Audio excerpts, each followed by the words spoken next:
What's going on, everybody? Hope you're all having a fantastic day today. Now, ladies and gentlemen, I was scrolling through Twitter the other day, and I saw a post from, a pretty good leaker for XDefiant that, some people might find this to be a good thing, and I'm hearing a lot of positive things about this as well, but for me personally, when I saw this news, this information, it kind of bummed me out a bit. But don't worry, ladies and gentlemen, this video isn't all doom and gloom. You know what I'm saying? It's not going to be everything negative. I have a bunch of positive stuff to discuss with you guys for the future of XDefiant as well. But I think I'm going to go ahead and start off this video with the negatives here, just so I can go ahead and, get it out of the way. But as you can see right here from Rogue TX, and again, this is a leak, not official information. But so far, the leaks have been pretty on point here, so I wouldn't be shocked if this is going to be true. But Rogue says, if Ubisoft are 100% moving with the plan, there's a chance Prestiges will come in Season 3, the biggest season in Year 1. And apparently that's what everybody's saying right now, especially all the leakers, that Season 3 is going to be absolutely huge, which is great. Don't get me wrong, you know what I'm saying? Having all these massive things being introduced within Season 3 that could bring back a lot of players to the scene. But I'll be real with you guys. I was really expecting the Prestige system to come within Season 2. I have to be honest, There's no other way that I could put it. I was really thinking that the Prestige system was going to be introduced, and it was definitely a system that, personally, I believe, could really get people hooked back into the XDefiant cycle. Now, I do expect more events to be coming live when it comes to XDefiant, more things to get people back into the mix. They're also introducing, daily login rewards, which are still going on right now, where if you log in daily throughout this whole month until the end of the season, you get free, actual real currency and, double pass tokens and all this stuff for your weapons and battle pass, so on and so forth. So they are introducing things to really get people back into the mix. But so far from what I'm seeing, we're just going to get, a new mastery camo for Season 2, which is great. Don't get me wrong. And from what I saw, it looks really cool. I don't really want to showcase too much, for people who don't really, want to see leaks. Maybe I'll discuss it later, but, it's not really something I want to discuss in today's video. It looks cool. It looks great. You know what I'm saying? But if that's the only grind factor, I feel like it's going to be the same thing. A lot of casuals are going to look at that and say, well, if I didn't want to grind up the weapons the first time around, I don't know if I'm going to want to go ahead and grind up the weapons the second time around. I really think that the Prestige system would have brought back a lot of individuals to get back into the grind, to give them a reason for something, to make them feel like their experience is worth something, right? Now, again, we have no clue.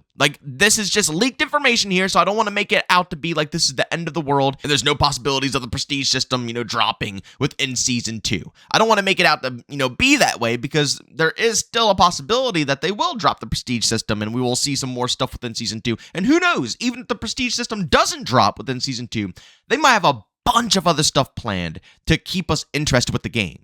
So like I said, I don't want to speak too soon on this, but personally, from my personal opinion, this was something I was really looking forward to.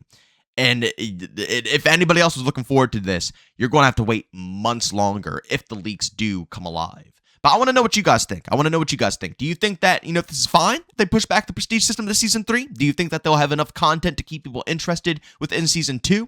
Regardless, I'm still going to play it. I like the game. I have a blast playing XDefiant, but again, I was really hoping that the Prestige system could thrive a bit sooner. But let's move on to some of the more positive changes that we have for the future of XDefiant. A lot of things have been discussed over on Twitter, especially by Mark Rubin. And I gotta be real with you guys, I'm happy with a lot of these details. First and foremost, Brandon put out a post saying, "It's the spotter bot for me. No other ability just immobilizes you and takes you out of the flow of the game like that thing." And Mark responds saying, "It's getting replaced. Early prototype currently makes it follow the user and creates an EMP field. Great for diving in and taking out any abilities like shields, and also means a cleaner wouldn't be able to firebomb you."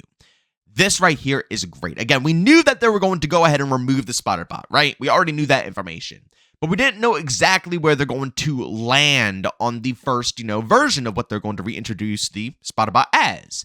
And it's good to know that this is exactly how it's going to be working. I for one, am a fan of this new version of the spider bot. I like the concept of it following, not really hopping on any opponents or, grabbing anybody, just following someone around and then obviously imploding with an EMP field, taking down any electronics near the opponents, any abilities, and also disabling their abilities. And no, this will be a great hard counter to the firebomb, which is absolutely huge because right now, the best counter you can get to a firebomb is probably the phantoms. They can kind of survive it because they have 120 HP. And sometimes the medic, if you play it correctly.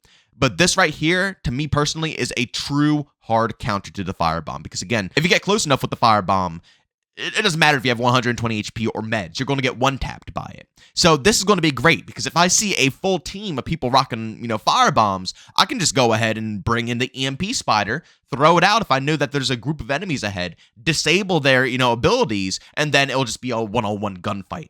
I really like the concept of this, and I'm curious to see how it actually plays in a public environment. Next up by Eden FPS, is netcode still on the list? And Mark Rubin responded saying, netcode is the highest priority. Right now, we are looking at ways to reduce the amount of data we send back and forth. Once we do that, we should be able to have a higher automatic packet resend frequency. Those two things, plus a dozen or so other changes, should improve netcode a pretty good amount. And again, keep in mind, these changes are coming within Season 2. So Season 2, regardless, is going to be a big one, especially for a lot of the hardcore XDefiant audience who have been hanging around with this game, because we should be seeing some pretty nice improvements to the overall gameplay, netcode, hit reg altogether throughout at least the beginning of Season 2 into the mid of Season 2. So it's good to get a bit more details on, what they are prioritizing within the netcode for anybody, of course, who is curious. Next up here by Tylo. Hi, Mark. Been playing XDefiant again, and I think Sniper Flinch is way too strong. If you get hit, the scope goes miles away, and it's quite unplayable. And Mark Rubin responded saying Sniper Flinch is getting reduced in an upcoming patch. Personally, I thought it was pretty good where it was at. But I don't know. I've heard a lot of the people in the sniper community complaining about it. I guess it's good to find a middle ground. I personally thought it was great, but I want to know what you guys think down in the comment section. Do you think that the sniper flinch should be reduced, or do you think they should keep it exactly where it is? And the last post I have here for you guys is one that I know a lot of you are going to really enjoy because I've been seeing it in the comment section quite frequently, but this is by Detective Pork. Are there any plans to enable player collision with enemies? I love the game and have fun while playing, but it's very disorienting when an enemy passes through you multiple times and disappears. And is there a reason it's enabled with teammates? Now, Mark Rubin didn't, really give an explanation on why it's enabled with teammates, but he responded saying that's coming, and we'll be looking to make running into friendlies more slippery. Now, this right here, again, is something that a lot of people have been complaining about. The fact that you could just simply glide right on through enemies. But when it comes to teammates, you get completely body blocked. And also when you're engaging and trying to shoot enemies, if a teammate runs up in front of you, man, oh boy, it just becomes, it's a rough situation. It's a rough situation. So this is good to know that, some changes are coming within the future, right? People have been complaining about running around with ride shields and having enemies just slide right on through them and then shoot them in the back. Things like that shouldn't be happening. And I know a lot of people have been waiting for an update, about that information there. So I wanted to fill you all in on how they're going to go about handling that. But ladies and gentlemen, that's really all I have for you guys today. I just kind of wanted to showcase to you guys that the prestige system might be coming in Season 3 instead of what I expected to be Season 2. A little disappointing, but at the end of the day, we still got some good positives here, some good news about the future. And again, despite all the other positives I discussed in this video, there's still a good amount of content that we're going to get within Season 2. And then Season 3, if this is really truthfully the case, it's going to be a banger. I just really wish that, I don't know. I might be being a little greedy here, if I'm going to be completely honest with you guys. But I truthfully thought that the prestige system would really bring in a lot more of the casual audience, and then they could have really popped off with Season 3 with more people already returning. But we'll see how it all pans out. I'm just curious to see what you guys have to say down in the comment section below. But as always, ladies and gentlemen, if you enjoyed today's video, leave a like. If you hated, leave a dislike. Don't forget to subscribe and hit that bell. I post daily here at 8 in the morning Eastern Time. And ladies and gentlemen, don't forget we stream pretty much daily over on Twitch. And we do indeed host open lobbies no matter what game we're playing. Whether it's XDefiant, Call of Duty, no matter what we're on. If it's a multiplayer game and you own it and it has crossplay, so on and so forth, you're always welcome to hop into the experience. So if you're interested, you want to catch any of those streams, we go live, like I said, daily at 12 p.m. Eastern Time. You guys find a link to that channel down in the description of this video. But as always, thank you all for tuning in, and I'll see you guys in the next one. Peace out.